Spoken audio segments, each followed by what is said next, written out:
Good afternoon. Mrs Thatcher hit the election trail today. She was in Southampton to boost the campaigns of two local Conservative MPs who both hold crucial marginal seats. The former Prime Minister was mobbed by hundreds of people. She isn't standing for Parliament herself. It was more like a football crowd than an election meeting.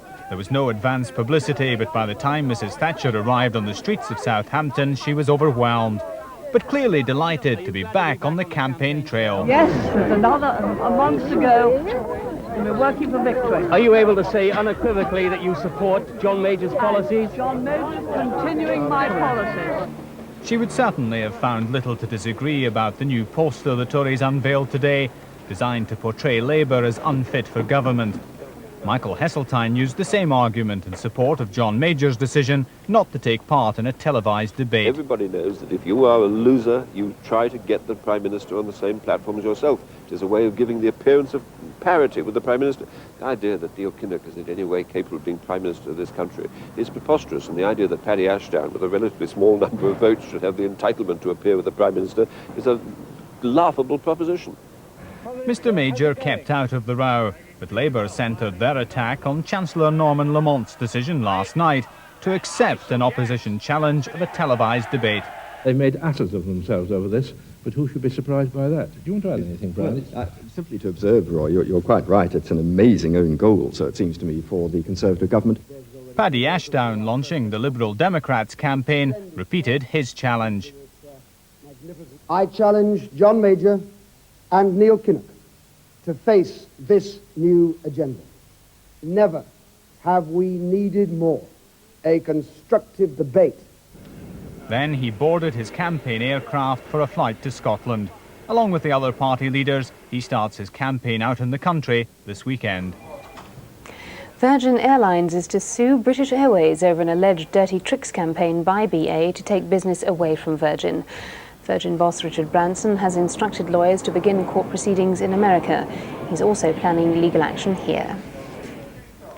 A miner has died after an accident 1.25 miles below ground at Scotland's only deep pit. Faceworker Alexander Stewart was crushed in a roof fall at the Longannet pit near Alloa in Fife. British Coal has begun an inquiry. A loyalist terrorist group, the Ulster Freedom Fighters, say they murdered a Catholic man on the doorstep of his home in Belfast.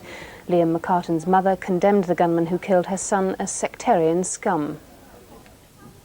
There was a knock on the door at Liam McCartan's home in North Belfast, an area of the city where sectarian murders are rife.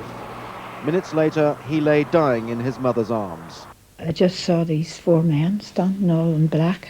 So I ran out a bit and then I heard like a moan, and here's me. Oh God, I didn't realise, that he had been shot. I said a wee prayer into his ear and I talked to him and I says, God, Liam, don't die on me. If I thought they were killing anybody that was in an organisation or anything, they're wrong, and I've killed just an ordinary person, innocent person. Mr. McCartan was 31 years old. Local politicians believe he was a random victim of loyalist sectarian killers. In this northern area of the city, 550 people have been killed since the violence of the Troubles began. Andrew Simmons, ITN, Belfast. The father of the murdered Down syndrome woman, Jo Ramsden, has called her abductor an animal. Jo's body was found in a Dorset wood 11 months after she vanished from Bridport. Police are now carrying out a fingertip search of the area. A policewoman who helped her parents says the whole town is rallying round. They've had flowers sent, folk there. I was with them all yesterday. The phone never stopped ringing with people from Bridport actually ringing up, asking how they were. And those are the headlines this afternoon. John Suchet will be here with ITN's early evening news at 5:40. But from me, good afternoon and have a good weekend.